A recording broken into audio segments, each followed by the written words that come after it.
All right, so we're here sorting tomatoes after we picked them in the field, brought them in buckets, and so now they're in here. And so what we're going to do is sort them in the ripe, underripe, and seconds. So this right here is underripe because it's still firm, it's just blushing. So that's going to go over here. Something like this is ripe. Now, it depends on what your grading is. Some people would say that's fine, and that would be a first.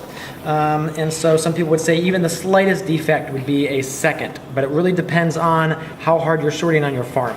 I would definitely say that anything with an open wound, so you can see how that's got a great big crack. This one right here has got an open wound. That would definitely be a second. And it's just dripping right there. So that's going to go down below. That kind of stuff's going to go down below. But our first are going to go on this side.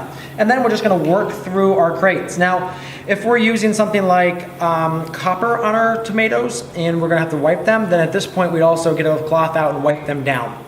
And we're using on these crates, we're using bread trays lined with a burlap sack. So I'll also show some pictures of some regular tomato trays, like the commercial tomato trays, as well as some custom wood tomato trays, which also worked out really well.